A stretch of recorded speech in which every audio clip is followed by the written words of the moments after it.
Welcome back to the Untamed Social Podcast. My name is Lainey, and today I'm joined by... Jess. I'm really excited because this is our first time doing the podcast together. I feel like, are we the last of like the mix-ups and making sure that everybody gets a chance with everyone? I think we might be the last. I don't think so because I haven't done it with Rachel yet. Oh, yeah. Actually, you know what? You're right. I haven't done it with Ella yet. We still have more pair-ups coming, which is good. But today, so Jess and I, there really are.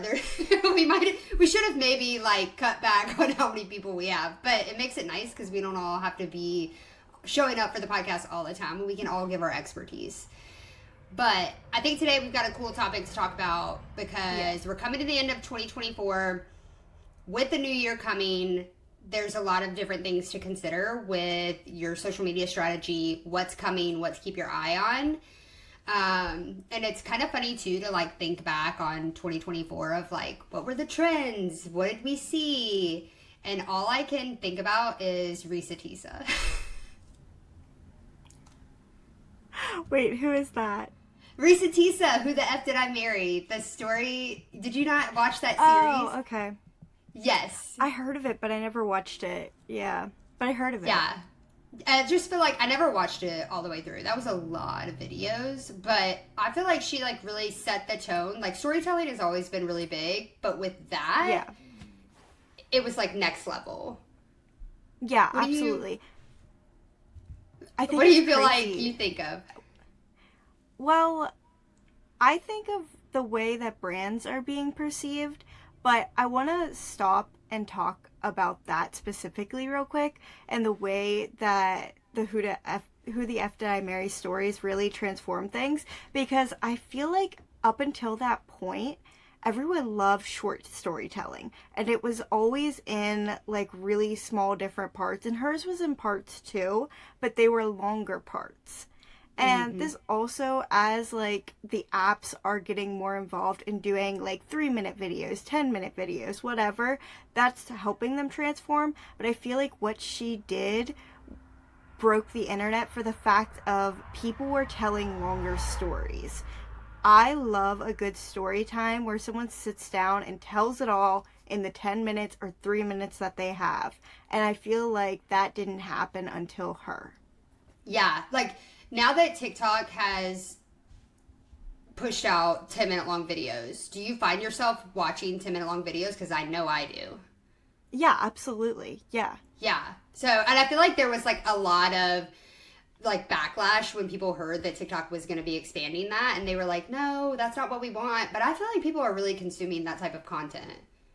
Yeah, I won't lie. Whenever I first heard of it, I was sort of against it because I was like, there's no way I'm going to sit there and watch something for 10 minutes.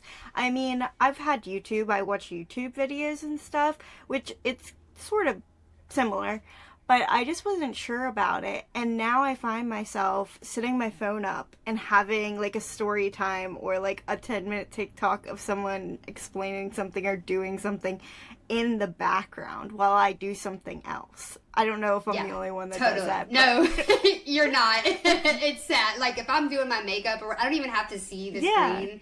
I just need to listen. Yeah, and I'm such a TV watcher too, so I think that really contributes to me wanting to do that. But I do find myself doing that a lot. And, like, I like that I don't have to sit and, like, continue to scroll to the next video. Like, I have time to sit and marinate with this video. That's so funny that you bring that up, because nowadays, like, if it's a minute and a half or longer, you know, like you have the bar at the bottom of your TikTok videos that like shows, if that bar does not come up, I get mad and I scroll because I'm like, I don't want to sit here and have to keep scrolling. That's so funny, because I love whenever someone's telling a story time and I'm like getting really into it and I look down at that bar and it's like still like 25% and you're like yes. Yeah, I'm like, yes, she's telling the whole story. Like, I get so happy. Yeah. So I feel like with that being said, and like what is transpiring or what has transpired in 2024, long form content is like coming back, in my opinion. Oh yeah, absolutely. And I really think it is because these apps are pushing for the 3-minute and 10-minute videos. Even YouTube Shorts has recently started doing 3-minute videos, and it's because they know that long form is coming back. Yeah, I feel like YouTube, I mean, they're just getting started. You know what I mean? Like, obviously, it's kind of funny that, like, TikTok went to the 10 minutes to kind of mimic YouTube's long form content, and now YouTube is putting their shorts at 3 minutes to kind of mimic the YouTube or the TikTok side. So it's funny how they compete, but at the end of the day, like, they're the same. And I wish that YouTube Shorts would go to the format of TikTok, because I feel like they would blow it out of the water. I mean, YouTube is already like the #1 platform. I feel like they would blow it out of the water if their shorts were longer and like the same setup as TikTok. Yeah, I'm not gonna lie, I don't watch YouTube Shorts too much. I don't either, but do you feel like you would?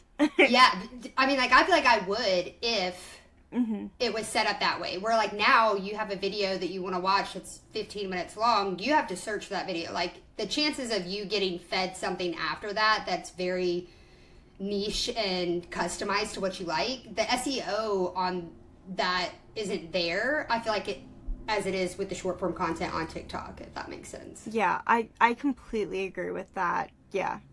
So maybe YouTube will get there. We'll see what happens. We'll see. But what were you going to say about brands?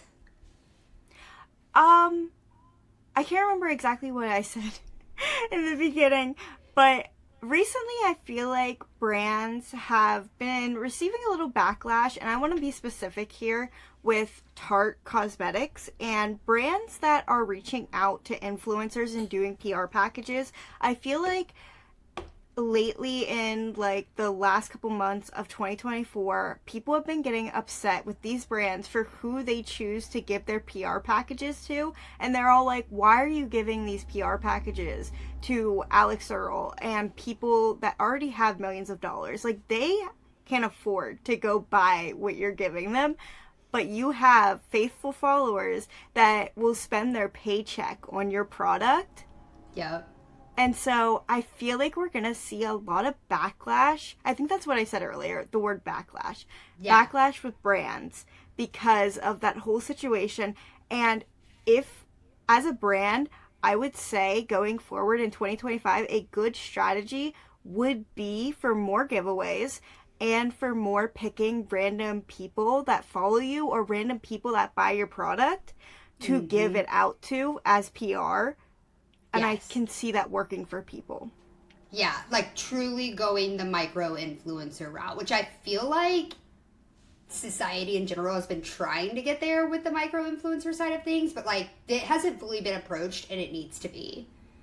Yeah, I agree. I 100% agree. And I feel like this really like made people upset whenever Tarte was sending so many of these major influencers on a very expensive brand trip, but then couldn't do a giveaway for some people that actually pay for their products. Yep. And another thing was, on this brand trip, a lot of the influencers didn't even use the Tarte products. And that really upset people because they were like, they're not even grateful for it. Yeah. So I think if you are a brand, it would be better for you if you were to target the people that are grateful for you, that actually truly love your product and aren't just going to lie for the camera. Yes. That authenticity, which I feel like has also been a trend that has just been coming up more and more. And I feel like 2024 is really like a turning point for that. And hopefully in 2025 we'll like really start to see that take shape, because I do feel like it's been on the up and up, but we're not quite there yet. Definitely. Yeah, I definitely think we are trying to push more humanization, like the more human side of things, the natural side. But with social media, I feel like you're always going to front for the camera. Like, every time I see a video, some people, they hide their phones for a video, and then they'll do a kind act to their parents or their significant other, something like that. A kind act will be done. But I always wonder if they didn't know about it, pretended to set up the camera. I don't know. Yeah. With social media, it's never guaranteed. Authenticity is never guaranteed, but I hope that we can strive to keep pushing for it. Yeah. And I think, you know what's funny too, is that I keep thinking about all of this like Diddy stuff. You've been watching the Diddy stuff, right? Okay, I remember I had a conversation with you or somebody about it. I really feel like people are starting to be like so against the establishment and the elite that it's going to be so different in 2025 as far as like the influence of celebrities and those, you know, macro influencers, that people really are craving for realness. And this Diddy case is like the start of it. Like of it really shifting, I feel like. Yeah. And I speaking of that, agree. With like the elite, and not that this is like huge as far as like if you're a brand and you're on social media, what this means for you, but I do think that it will have some effect that people are no longer looking to major news sources for their news information. I mean, I know I personally don't. I get all of my information from TikTok. Like, I prefer to, like, hear from people who have actually done the research and who can show the proof instead of watching ABC, Fox, CNN, NBC, all of these other major corporations. I would rather hear from people who are, like, giving their opinions because I have an open mind and it allows me to consider it for myself and then do my own research. So, I don't know. I think that's going to be big for brands, too. Just mainly because you want to be relatable. I think the idea of, like, I don't want to call it fake news, but, you know, like, the inauthenticity of that, people are going to really want that. And so the more you can show up that way as a brand, the better off you'll be. Yeah, for I sure. agree. And I will say I do go to Twitter a lot for news. Honestly, that's all I really use Twitter for, is for news. But I wouldn't even say that I use it like that much. Something that I do a lot is on the iPhone, you can scroll and it gives you like little news updates. I'll look through those, but like that's how I get my daily news, is just by looking right here. Usually it's not good, but sometimes I'll look there. But I will say, like, whenever Liam Payne died, my friend texted me. I wouldn't have known if she didn't text me. I did Google it, and I did actually look at, like, real news sources, because during a time like that, whenever I want to know, like, is this real, I go to the news sources. If I see something on TikTok or Twitter, or a friend tells me, I do go to the news sources, just because I'm like, if they have it, period, it's real. Yeah. And whenever I saw that Liam Payne died, you're like, no! Oh, no. It's like, but also, no, it is real. It becomes really sticky, too, though, because whenever you do get that information from social media, you then have the people who are, like, conspiracy theorists and people who are, like, proposing different situations of what happened and how he died and why he died and all of these things. And then it becomes super muddied up. And that's where it gets really dangerous, in my opinion. So you do have to be very, very careful about who you're listening to and, like, making sure that you're doing your own work to figure out, like, what the truth is. Because the rumors that can be started are wild. Yeah, and on TikTok, I do see a lot, like, people saying crazy things just for the heck of it. Like, I've seen so many TikToks where it said something crazy to the point that I'm, like, digging in the comments. I'm like, what is this? Is this real? And to find out, no, they're lying for absolutely no reason. And then you get half the comments that are like, you should not lie about this. Right. What are you doing? Like, I don't think people realize, like, how dangerous it really can be when they do that. It's wild. Yeah. Also, like, get a life. Yeah, honestly. But also, like, one thing that I think of, I don't know if you've ever heard of this, there's this cosmetic dentist, oh my gosh, I cannot think of his name right now, it's Dr. something Smiles. Anyways, he's like this celebrity cosmetic dentist, and he got really big on TikTok, and this, you would think that this would be great for him, but then all of these, like, allegations came out about him being, like, emotionally and verbally abusive to his patients. Like, people who were going in and getting work done were having, like, recording him and sharing the videos and all of this. And so, like, just like that, his brand tanked.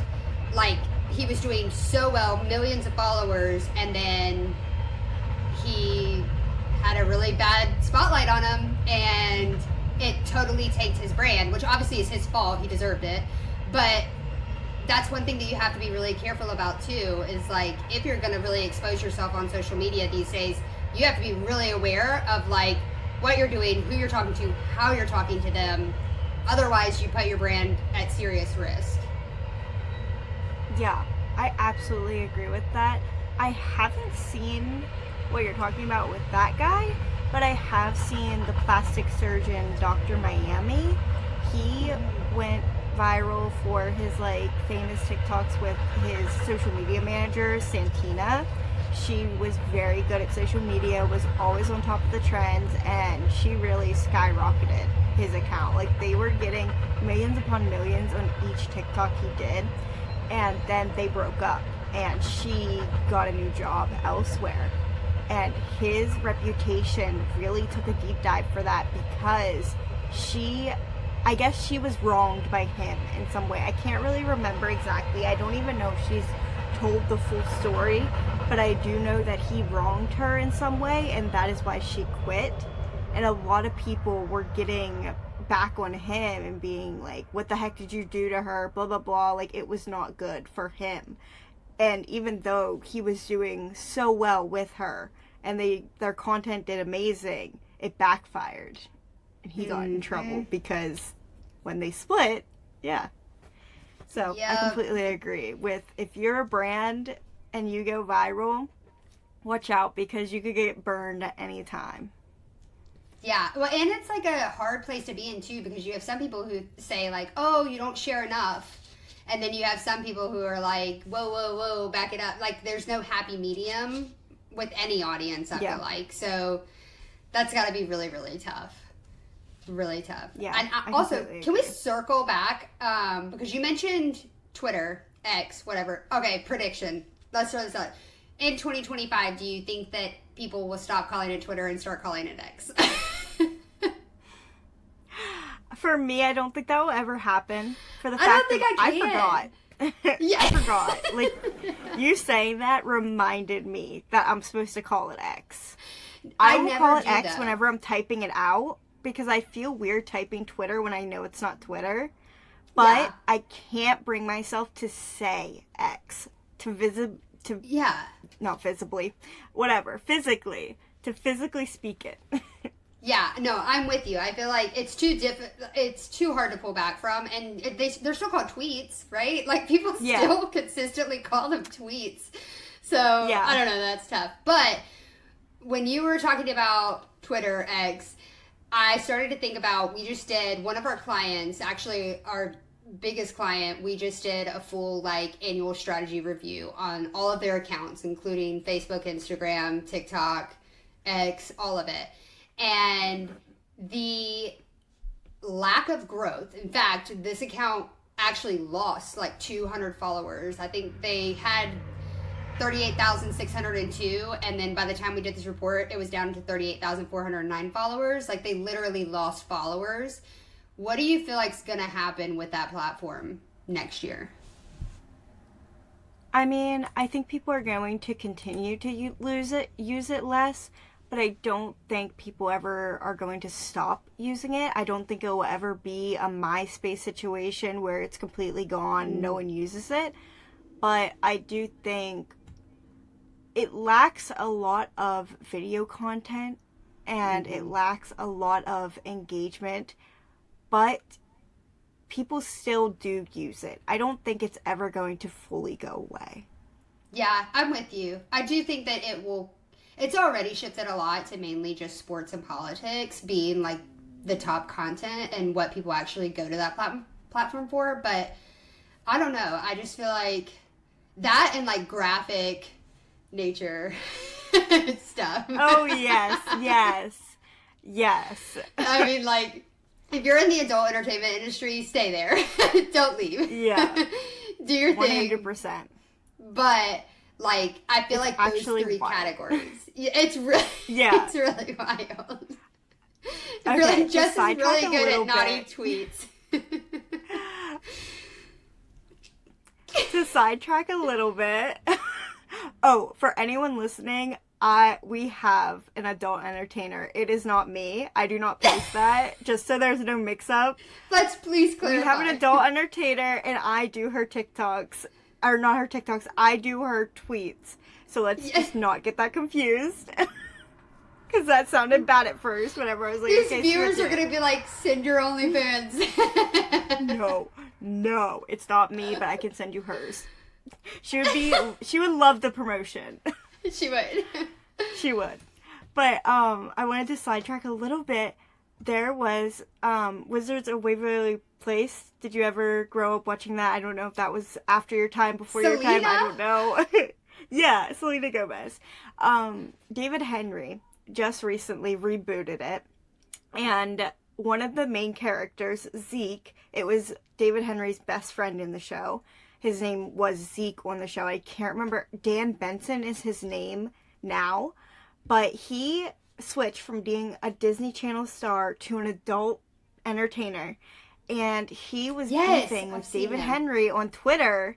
And then, right after the beef, he posted his own beef. Like, his beef. Stop! And it was full frontal. It was full frontal. Everything was shown. And people were outraged because they're like, children could look him up on Twitter and see this. Zeke from Wizards of Waverly Place, and look him up and see this. This is it not where I saw this podcast episode going. I know. I had to say that because when we were talking about X and what is doing well in there, it honestly is that entertainment, adult entertainment is doing well in there. They are, because they can do whatever they want. That is why. And I'm sorry, but Elon Musk, it's your fault. Yes. And one of our previous clients, Lisa Ann, she's like a big advocate for stopping this and getting them to actually restrict that type of content. And I know she's fought really, really hard for that. And I would die if one of my children ever were like, I'm downloading X. And I'd be like, the hell you are, my girl. No. Children should not be allowed on Twitter. No. I don't know. What is the age limit? Is it like 16 or something? I feel like that's even bad. Even that, I definitely wouldn't let it. But also, like, it needs to be 18. Even, like, besides, like, sexually graphic, you also have, like, actual graphic content. Like, when that guy set himself on fire in front of Trump Towers, and I watched that video on X, and there's no cuts, there's no blurs, like, you fully see it happen, and I just am flabbergasted that this type of content is allowed to exist on a social media platform. Yeah, I completely agree. I didn't even think about that, but you were so right. Sometimes I will get, like, a censor that, like, it makes me say, yes, I'm okay with seeing this. I'm so sorry if you hear my dog barking. But sometimes I get a censor that says, yes, I'm okay with seeing this. And I do have to click it. But sometimes I don't. And like you said, sometimes it can literally be a blurred video or something. And I'm like, oh, what is this? And I click on it. And then I watch something horrifying. Horrifying. I feel like we could do an entire episode on X alone. Like, we should probably write that down in our ideas, because there's literally the history so much of X, where it started, where it's at now. Yeah. Oh my gosh, it's going to be wild. But I don't know. I think post-election, obviously today's election day, the day that we're recording this, I think that X is going to have high numbers the next few months, mainly just because it's, a political platform. You've got people on there who are interested in politics and news, and that's going to be really good for Elon Musk over the next few months. But, okay, so jumping in then, so we talked about X, like where that's going. If you're on X and you're a brand, like, cool, do your thing. But, like, if you're not in one of those top 3 categories, I'd say, like, drop the platform, personally. I know that we've got clients that we're doing that with, because it's just not worth it. Like, put your energy where your audience is and where they're actually consuming content, If that's not what you're doing, I don't know if I would go that route. But yeah, I completely agree. So, what do you feel like are like some current trends that are currently happening that we're going to be seeing more of in 2025? One thing that I thought of whenever preparing for this was Club Chris. Do you know what that is? Chris Olsen. Yes. I His feel like private what account? he's doing, yes, what he's doing with his private accounts. And if you don't know what Club Chris is, Chris Olsen got famous for TikTok influencing. He was dating another guy that was also a TikTok influencer. They were a power couple. They loved each other so much, and then they broke up. They went their separate ways, and it was literally like a divorce. For me, I got Daddy Chris. I was on his side. But recently, Chris, in the beginning of the year, was facing a lot of controversy for the fact of people didn't like his personality, they didn't like who he was. And that led him to private his accounts, and it has been going so well for him. People beg and live to be in this club. And all that it is following him. You have to request to follow him. And I will say he does make you do things. Like, I had to follow Ryan Trainer on TikTok. I had to follow all of his accounts. You have to like and interact with his stuff, or else you get taken out. And he has, he has a team of people that will delete people. But there's also, what's really cool about this club is he will tell you secrets. And he tells you things like, one of the secret that he had, the last secret he had, was that he was going on tour. So it wasn't too much of a big secret. But another thing was that there was a celebrity that he had a really bad interaction with. And to keep Club Chris private, I will not be naming the celebrity. But he did tell people, I don't want to get taken out. I'm not doing anything to get taken out.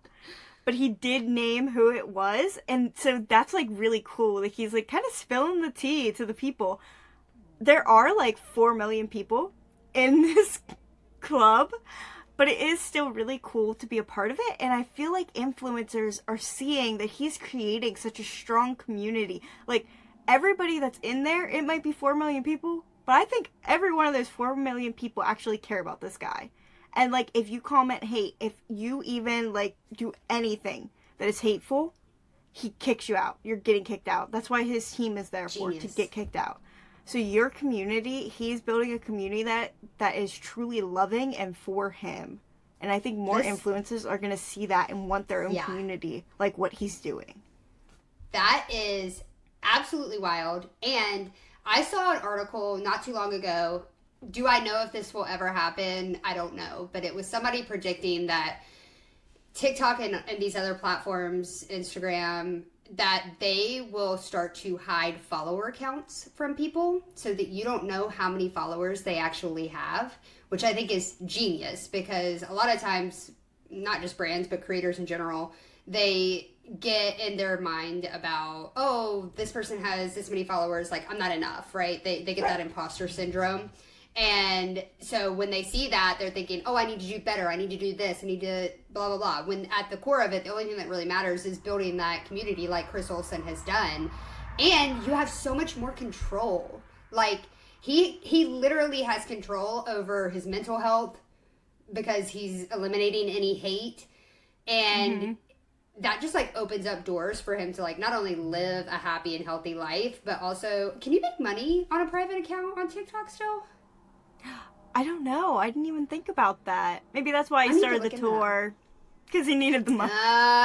Maybe. I wonder. I'll have to look into that. Because I don't know. I can't remember if you can earn from TikTok if it's private. But maybe I will say, he has a Chris Olsen TikTok that is not private. And then he has not Chris Olsen that's private. And that's the club.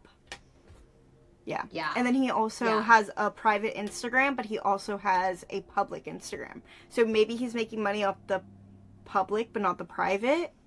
Maybe. I don't know. What if he's making it off of both? That's even smarter. That's crazy. If he's making off of both, that's crazy. But good for him, I guess. If you could do it, good for you. But he has been all the talk, because he's doing something different. I think that's another big thing for brands in 2025 is like go against the grain. Like don't just fall in line with the rest of the sheep and figure out what works for you and your brand, because that, number one, is authentic, but more importantly, like it helps you to stay in a good place and to like truly build community with the people who are invested in your product or service instead of, just chasing after numbers and vanity metrics, which we're all guilty of to some degree at some point or another. Yeah. Whether you're looking at your Instagram story views or whatever. As earlier, I was looking at my story views. We have to. But we have to focus on the analytics, but it's our job too, so that's okay. Yeah. Yeah. So I think, big thing is really like long form content is coming back. X is a dying platform if you're not into adult entertainment news and sports. Yeah. And really like that, building that community and being authentic. I think that those are, that sounds so basic. Do you feel like those are like the same things that we talk about every year? I don't know. The long form content thing is different. Yeah. Yeah. Yeah, I just feel like being real is the biggest thing right now. And no matter how many topics we discuss, it all comes back to that. With our world and AI and the way that things are advancing, that's all that people crave right now, is for the real and for the people, for the love, all of that. Peace, community, love, we need that. Hippie style. But you're right, though. It got a little hippie there, but yeah. Post-election, that's going to be really big because it's not like this is an every year thing, so people are going to be looking for that type of content that's feel good, uplifting, inspirational, like bringing people together. That's always a really good approach when you're a brand and you're coming straight out of an election season. Yeah. I agree. And this is election day, so whatever happens will be decided upon by the time this is posted. Yes. But I will say that I'm hopeful. And I am going to look for social media for comfort. And I just, I think a lot of people are. I think we're all sick of the division. I can't wait to see what life is like. It's going to be so crazy the next couple of weeks, for sure. I know. It's going to be so crazy, but I can't wait to see, like, how social media pans out. I'm a little worried. I hope that, as Secret Life of Mormon Wives would say, I hope social media can survive this. Yes. That was spot on, Jess. I'm so proud right now. They always say, I hope Mom Talk will survive. I hope social media will survive. That's so we'll good. End with that. We will. Here's to hoping social media survives. Well, I had a lot of fun. The 2024 election. Yeah, right. So thanks for joining us. This episode. All right, see you next time. Bye. Bye.